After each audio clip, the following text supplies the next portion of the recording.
What if everything you thought you knew about World War II was only part of the story? Hidden beneath the ashes of history are stories too disturbing, too forbidden, and too dangerous to survive the official record. From vanished trains to buried testimonies, these are the truths they never wanted you to find. But now, the box is open, and what's inside can't be unseen. The winter of 1941 wrapped Warsaw in a bitter silence, the kind that pressed down on the chest and made every breath feel stolen.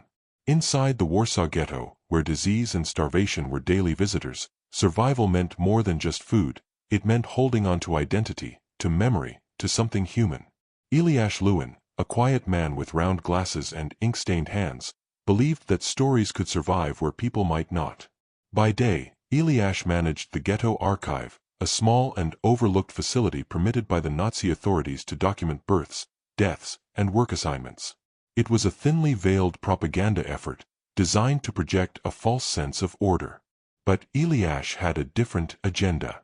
Hidden beneath official ledgers and false compartments were journals, poems, plays, letters, and even drawings, works by children, mothers, scholars, and strangers who would otherwise vanish without trace. He called this growing collection Codex Morgenlicht, the Dawnlight Codex. His closest allies were not soldiers or resistance fighters, but teachers, rabbis, and teenagers with steady hands and silent courage.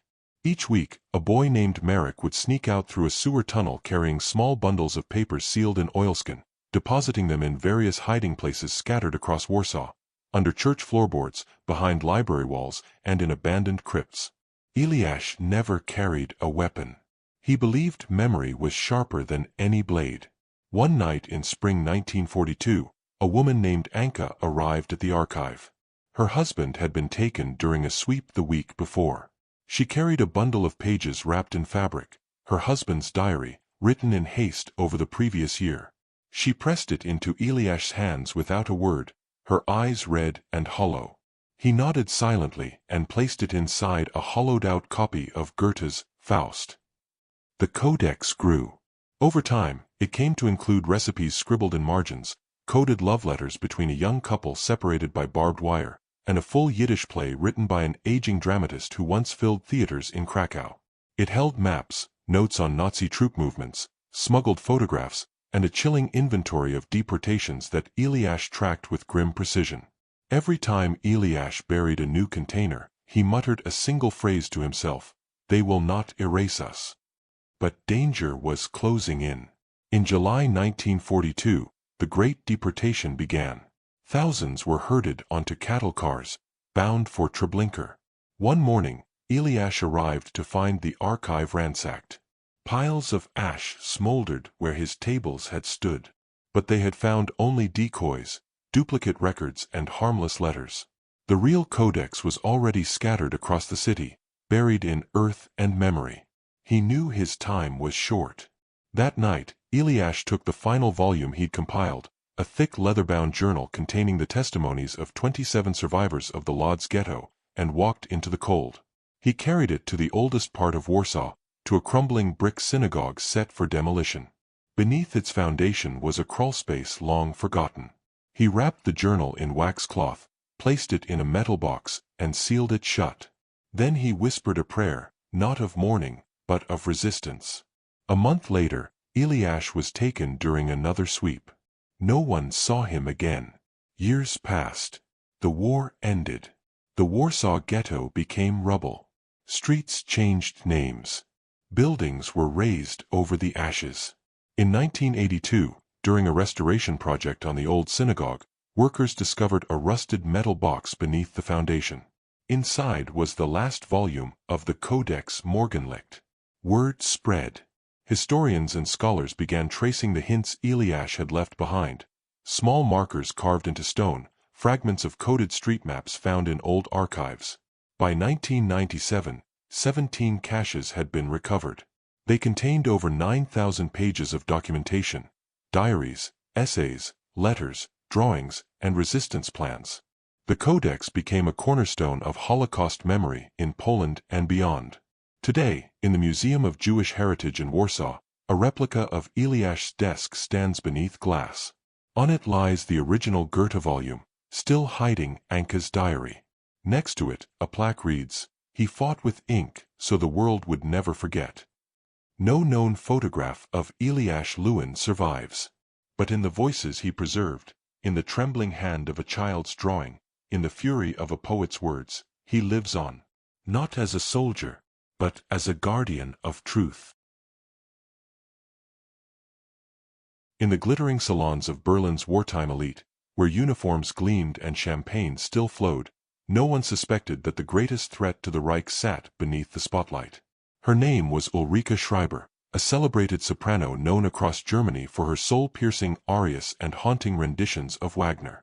But behind the ovations and velvet curtains, Ulrike led a double life as MI6's most audacious mole. Her code name was Cuckoo, chosen for the bird that lays its eggs in others' nests.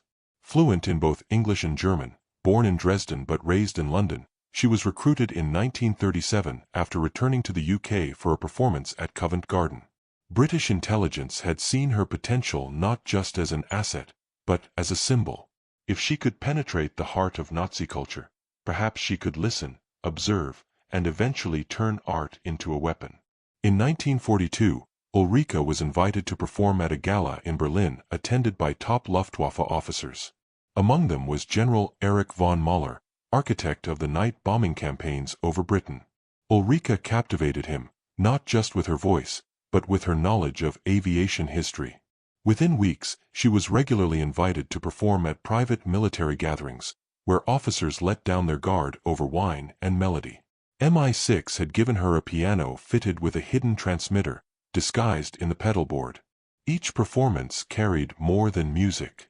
Specific songs encoded messages, a Chopin nocturne signaled troop movements, a Schubert lied detailed supply lines. The tempos and key changes conveyed coordinates. Only a single British analyst, code-named Monk, could decipher her performances, which were smuggled out through neutral intermediaries in Switzerland.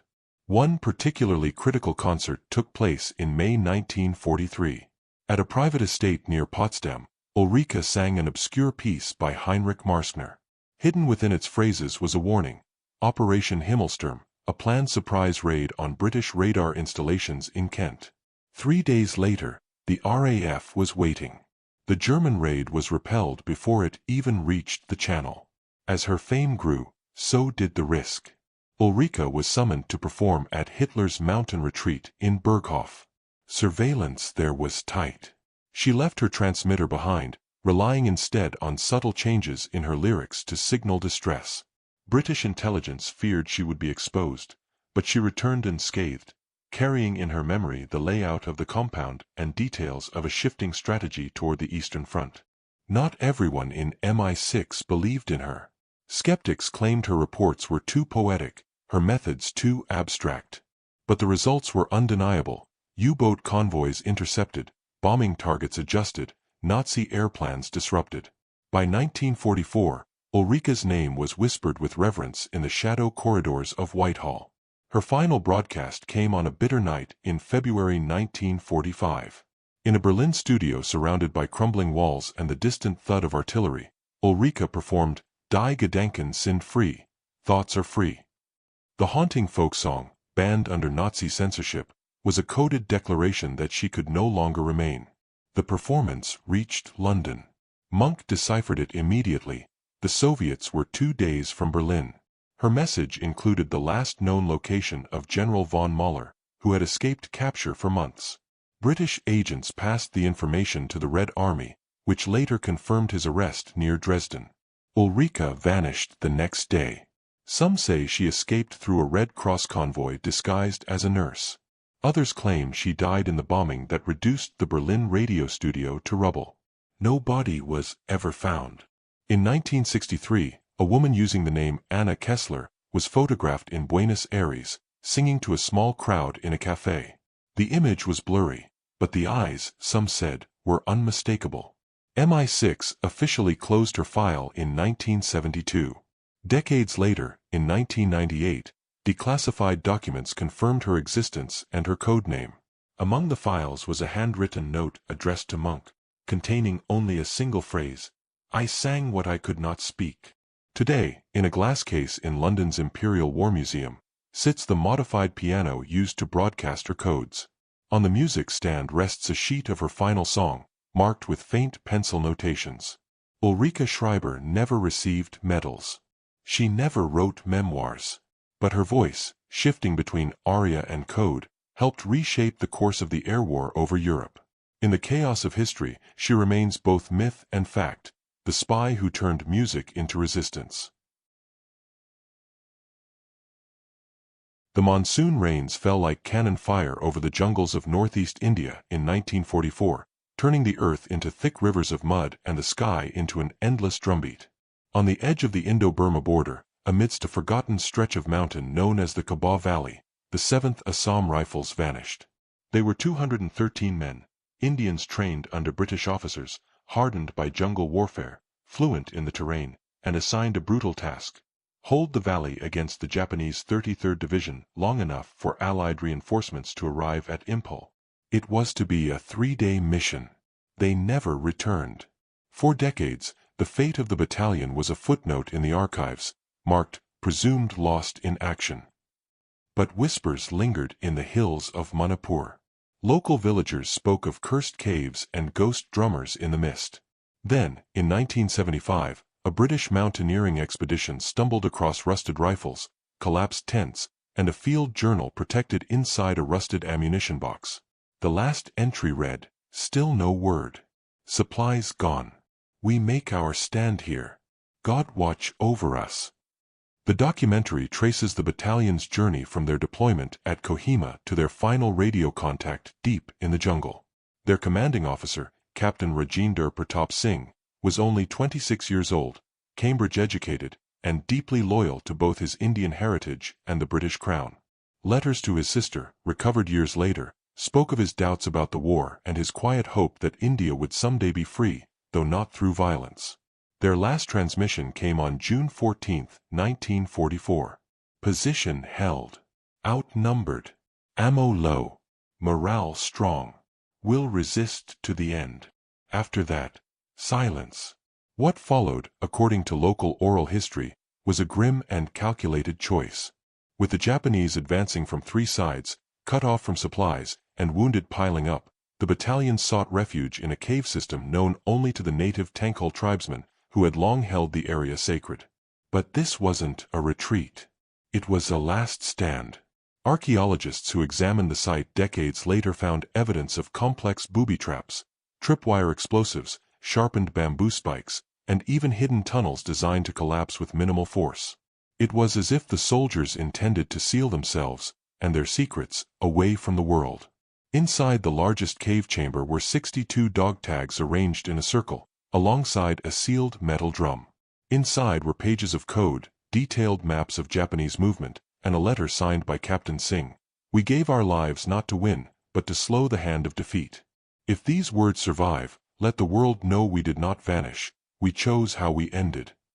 That letter, now displayed at the India Peace Memorial in Impol, sparked renewed interest in the battalion. Military historians were stunned by the strategic intelligence the documents provided. It turned out the 7th Assam Rifles had fed the Allies critical time, nearly 5 days instead of 3, which allowed the British Indian 5th Division to regroup and ultimately hold Impol. And yet, no medals were awarded. No citations read. In the chaos of war, bureaucrats preferred silence over explanation. Some claimed the unit had defected. Others said they'd been wiped out in a landslide. It was easier to let the jungle bury the truth. But the people of Manipur remembered. Every year, on June 14th, villagers near the Covert Valley hold a twilight ceremony. Children light candles and place them along the forest path leading to the edge of the cave system. The path is called Shanti Marg, the Peace Road. No one enters the cave anymore. It's considered sacred ground. In 2010, the Indian government formally recognized the battalion with a memorial and a posthumous unit citation. A plaque carved in granite bears the final line of Captain Singh's letter, "Not lost, chosen." Of the 213 men, only 3 bodies were ever recovered. But the echoes of their final stand live on, in the stillness of the mountain, in the whispers of the leaves, and in the sacred silence of the cave where they made history with courage, not conquest. On August 9, 1945, Nagasaki became a city of shadows. The atomic bomb detonated at 11:02 a.m., turning steel to ash and rivers to steam. But in the ruins of shattered temples and melted stone, amid the radioactive dust that fell like black snow, a group of children emerged, orphans not just of war, but of the atom itself. They were led by a boy named Kenji Aoki, 13 years old, barefoot, with a scar across his cheek from a collapsed wooden beam. His father had worked at the Mitsubishi shipyard, his mother, a nurse at the Urakami hospital. Both were gone in a flash. Kenji survived by chance, sheltered inside the stone corridor of a Shinto shrine on a hill when the bomb hit. Within hours, Kenji found others. 8 at first. Then 20. Some were burned. Some blind. Some too young to speak. Together, they created what became known as the Black Snow Society, a loose group of children, aged 6 to 14, who scavenged, shared, and endured in the poisoned skeleton of their city. They slept in the husk of a half-collapsed library, cooked stolen rice on twisted metal, and drank boiled rainwater collected in broken pottery. More than survival, though, they recorded. Kenji found notebooks in the ruins and urged each child to draw, write, or speak what they saw and felt. He said, "If we die, let them at least know we were here." The society's unofficial scribe was a girl named Fumiko, age 11, who had a gift for sketching with charcoal. She drew what she saw with startling clarity: bodies fused to pavement, fire torn through trees, a man walking without a face. Her drawings, preserved today in the Nagasaki Atomic Archive, remain among the most chilling visual records of the bombing's aftermath. What set these children apart wasn't just survival, it was purpose. While most hid or wandered aimlessly, Kenji organized. They mapped safe paths, found caches of canned food, and created a nightly signal: 3 knocks on a pipe followed by 2 rocks clapped together, to call scattered survivors to safety. By the end of the second week, they'd grown to 47. American forces arrived in late September, weeks after the bomb, and began humanitarian operations. But by then, half the Black Snow Society had already died, mostly from radiation sickness, infection, or burns. The medics who found them were stunned. These children were organized like a miniature army, one wrote in his journal. But they were dying in silence. Kenji was barely conscious when they carried him out, his lungs ravaged and eyes yellow. Before slipping into a coma, he handed the medic a bundle of papers tied with a red ribbon, dozens of pages filled with journal entries, sketches, and crude maps. On top was a note that read, "This is what we saw. This is what happened. Don't let them forget." He never woke up. The story of the Black Snow Society was almost lost. For decades, Japan avoided direct memorials for atomic victims, out of shame, trauma, and politics. But in 1985, during preparations for the 40th anniversary of the bombing, a box surfaced at a university archive in Yokohama. Inside were the original papers Kenji had passed to the American medic, donated anonymously decades earlier. The discovery reignited public awareness. Documentarians, scholars, and survivors began piecing together the fragments. Fumiko, now an old woman living in Okinawa, was located in 1987. She broke down in tears when shown her childhood sketches. "I thought they burned," she said. "Like everything else." Her testimony helped reconstruct the society's timeline. She recalled the day Kenji found a radio and heard the emperor's surrender speech, and how the children cried, not because the war ended, but because no one came for them afterward. "We felt forgotten," she said. "So we made our own country, just for a little while." A monument now stands in Nagasaki Peace Park, a bronze sculpture of Kenji holding a notebook, surrounded by faceless children, reaching out from the ground. It bears the inscription, "Korwa Yuki no Kodomotachi," the children of black snow. Every year on August 9th, school children place origami cranes around the statue. They write wishes on them, not for toys or games, but for peace, memory, and never again. The Black Snow Society left no legacy of revenge, no weapons, no victories. They had nothing but memory, paper, and the will to endure long enough to bear witness. Their leader never saw adulthood, never heard applause, never had a grave. But because of him, because of them, what was nearly erased became immortal. In the deep woods of northeastern Poland, not far from the quiet village of Malkinia, there once ran a track that led to a place the maps no longer name. It was a spur line, branching off from the Warsaw-Białystok Railway, built not for commerce or travel, but for extermination. It led to Treblinka. Between July 1942 and October 1943, over 800,000 Jews were sent to Treblinka aboard cattle cars, crammed so tightly that breathing was a struggle, and standing the only option. The trains came from all corners of Nazi-occupied Europe: Poland, Czechoslovakia, France, Greece. Each carried death. Each carried silence. But one train never arrived. This is the story of the ghost train. In September 1943, just weeks before the camp was dismantled, a transport of 60 cars departed from a makeshift ghetto in Białystok. Loaded with nearly 5,000 people, the train was scheduled to reach Treblinka within 12 hours. But somewhere between stations, between dusk and dawn, it vanished. German officials blamed partisans. The SS commander at Treblinka, Franz Stengel, ordered search teams into the forests, furious at what he called a sabotage of scale. No trace of the train was ever found. No broken tracks, no wreckage, no survivors. Just emptiness. It might have remained a mystery, buried under ash and war, if not for an intercepted letter in 1944, discovered by Soviet scouts during their push west.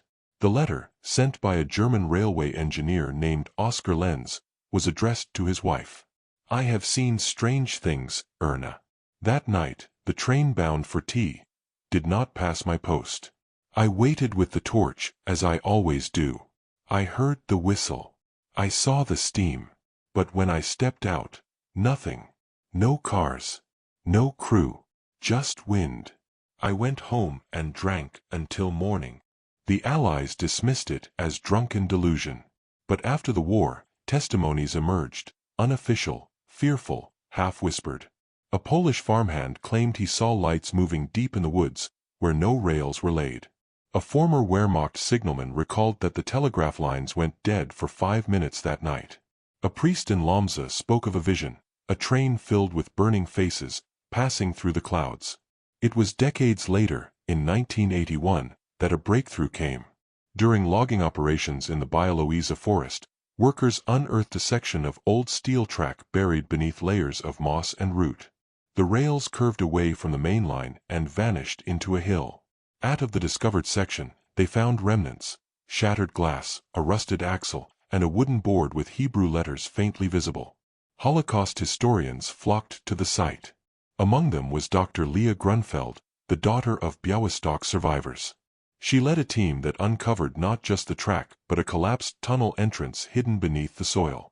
Inside were bones, tattered clothing, and a single gold pendant shaped like a Star of David, engraved with the initials DS.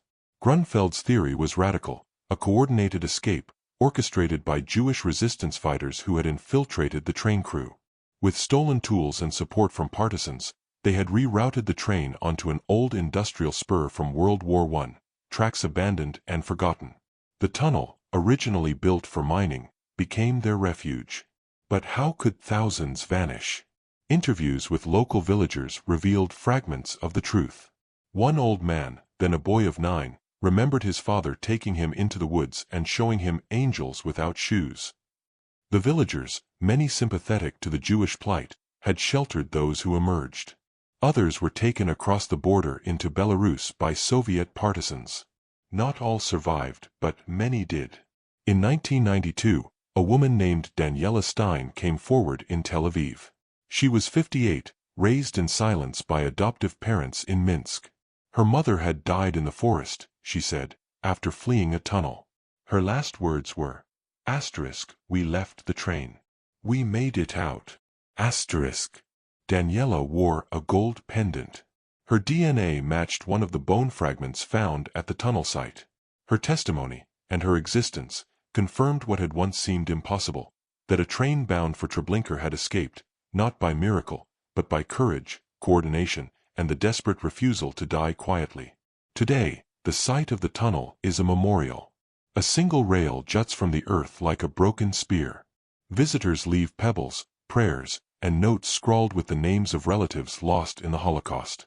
The ghost train of Treblinka remains one of the most extraordinary untold stories of World War II, not because it vanished, but because it reappeared, decades later, in the memory of those who survived long enough to be heard. A whisper in the forest. A torch in the dark. A train that never arrived, because its passengers chose to disappear on their own terms. History isn't just what's remembered, it's also what's buried, silenced, and erased. These 5 stories slipped through the cracks, but not forever. Now that you've seen them, the question remains, how many more truths were lost to fire, fear, and time? And if we don't speak them now, who will?